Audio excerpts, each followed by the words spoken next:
Aujourd'hui, le corps du Christ est divisé sur la Shekinah. Pendant des années et des années, des dizaines d'années, des vingtaines d'années, tout était clair sur la Shekinah. Quand on disait Shekinah dans les églises, Shekinah, c'est la gloire de Dieu, c'est la présence de Dieu. Ainsi, il y a des églises qui portent le nom de Shekinah. Il y a des enfants qui portent le nom de Shekinah. Il y a même des serviteurs de Dieu qui portent le nom de Shekinah. Même des groupes musicaux qui portent le nom de Shekinah. Même des chaînes de télévision qui s'appellent Shekinah. Parce que pour nous, Shekinah, c'est la gloire de Dieu manifestée. Mais il y a aujourd'hui des rabbins juifs qui viennent de dire que la Shekinah n'est pas la présence de Dieu. Selon les kabbales juives, c'est-à-dire l'occultisme des juifs, la Shekinah c'est un démon qui a la forme d'une femme. Et ainsi, ils disent que ceux qui sont dans les églises de réveil, qui disent Shekinah, invoquent notre Shekinah. Ah oui, et il y a même des gens qui n'arrivent plus à chanter Shekinah, à dire Shekinah. Et si tu dis Shekinah, tu es sataniste. J'aimerais répondre à cela et on va finir.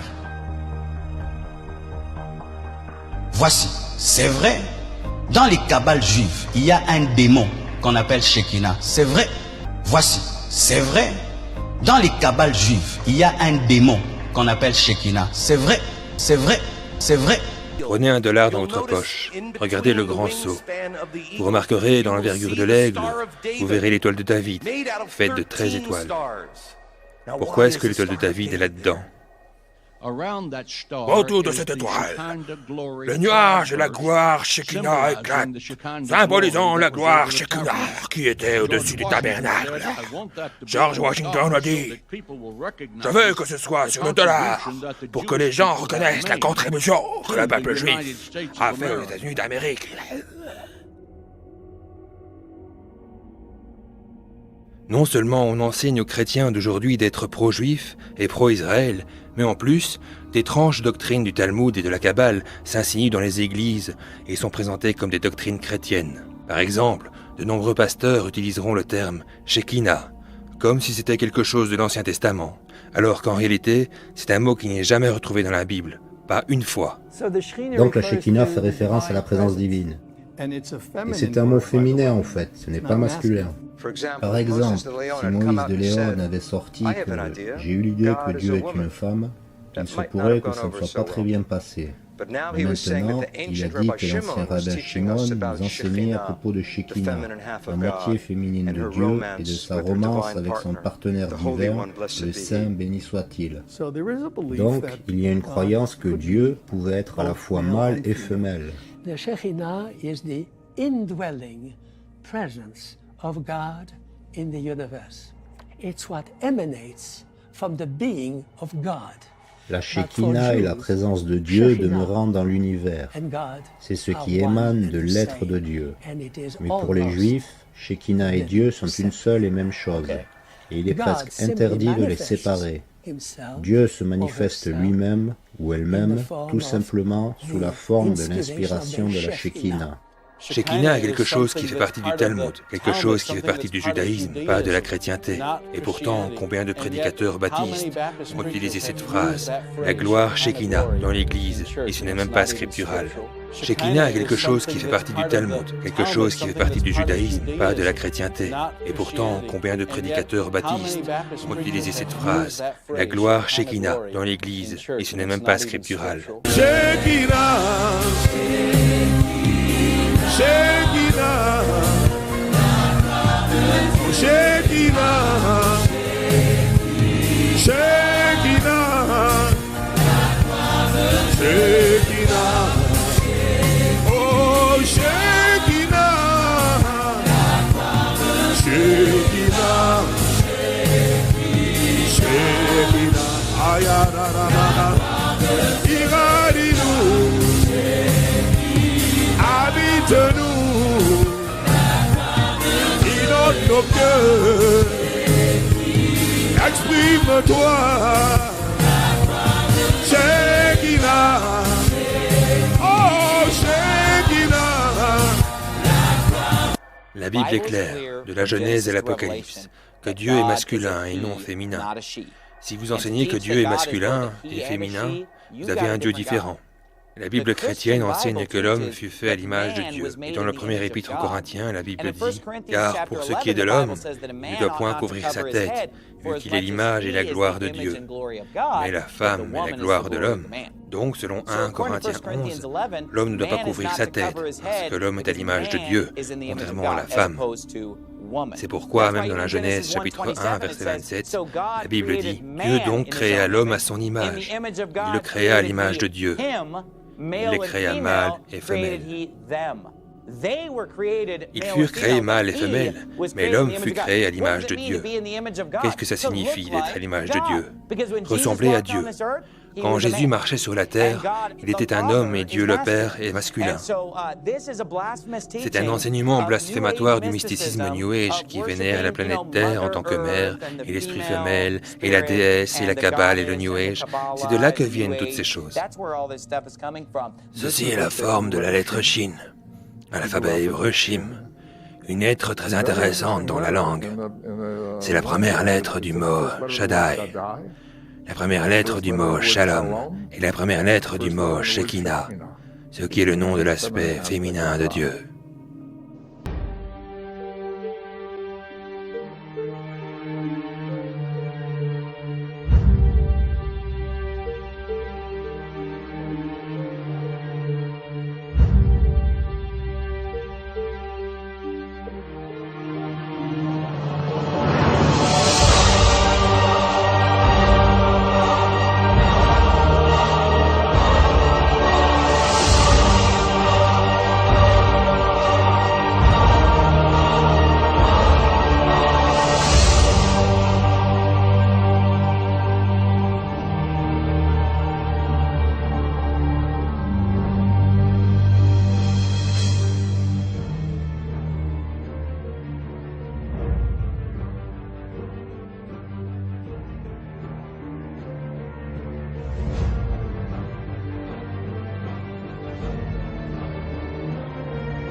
Alors, l'un de mes plus grands combats que j'ai toujours eu dans cette génération, je serai vraiment humble dans le Seigneur pour le dire, c'est des fois, ce n'est pas évident pour moi de diluer un message et pédagogiquement de le donner comme je l'ai reçu.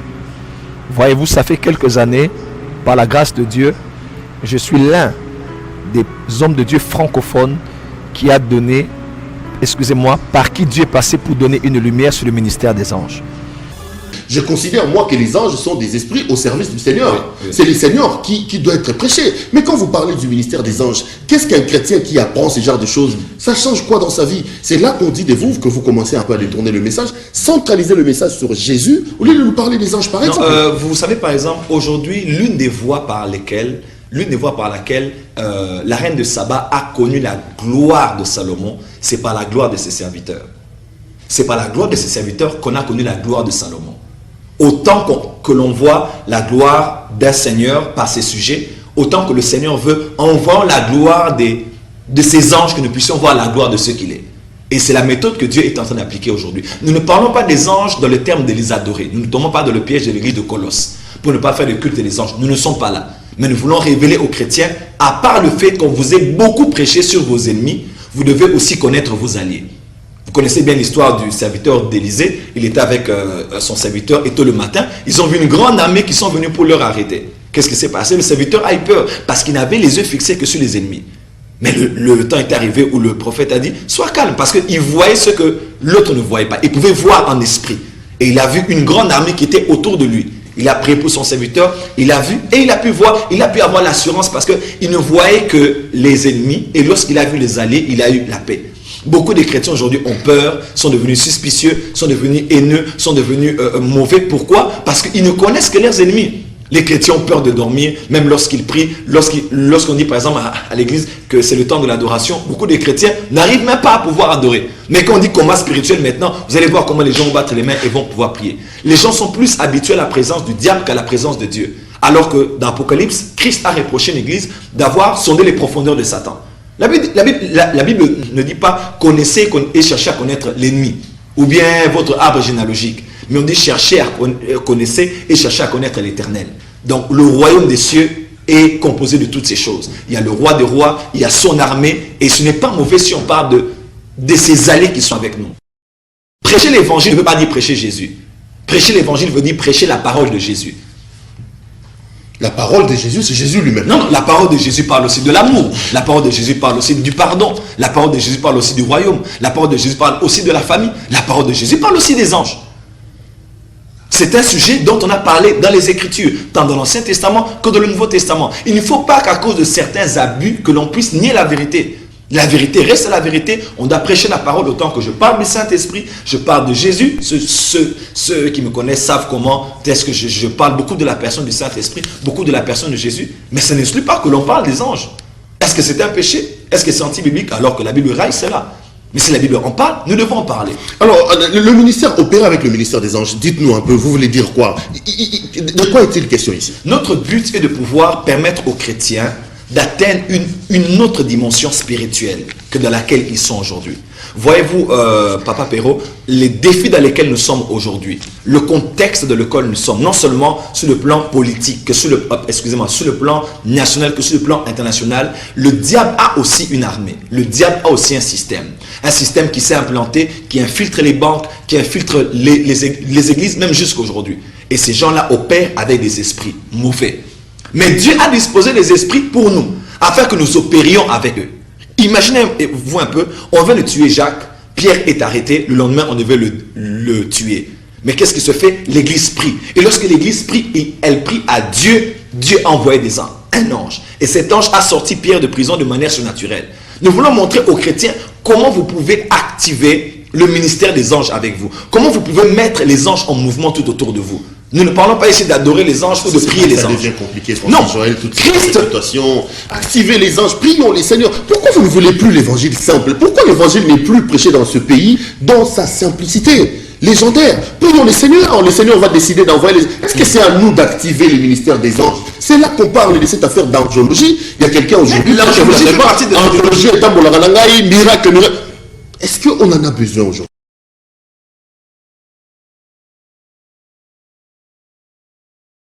Suivez-moi bien.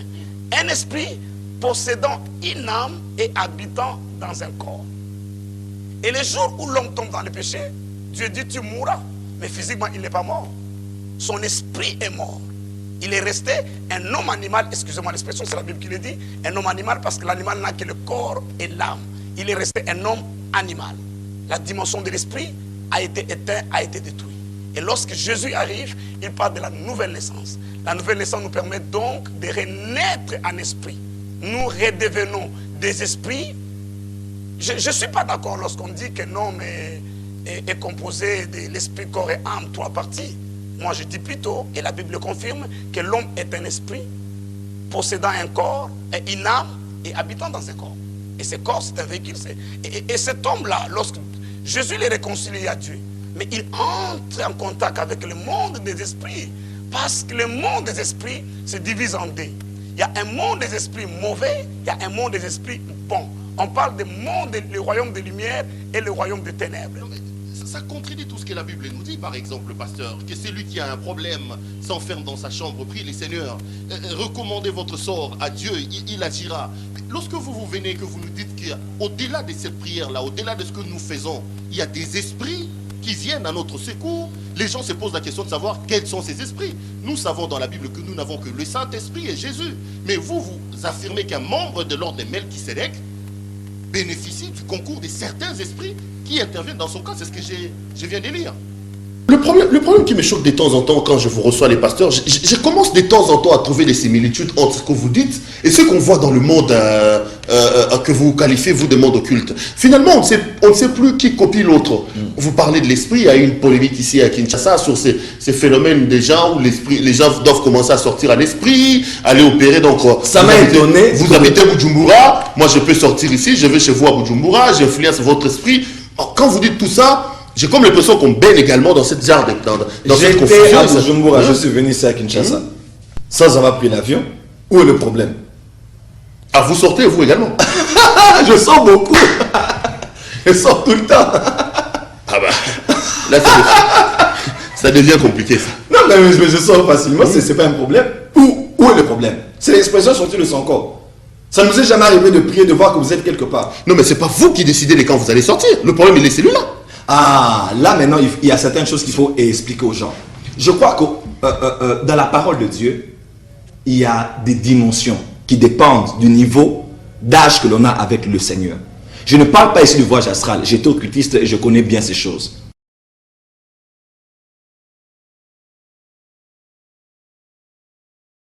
I believe that this is one of the most important things that we can teach people, that their thoughts are extremely powerful. And not only that their thoughts are powerful, but your thoughts actually turn into your life in the future. I'm sure we've heard the saying, well, it's all in your mind. Well, to be honest, a lot of our successes, our victories, are all in our mind. That's where they start. You can think yourself into a mess. You can think yourself into a place of victory. One of the reasons why people buy so many resources in the mind is because it's one of the hardest areas in our life to get under control and to keep under control.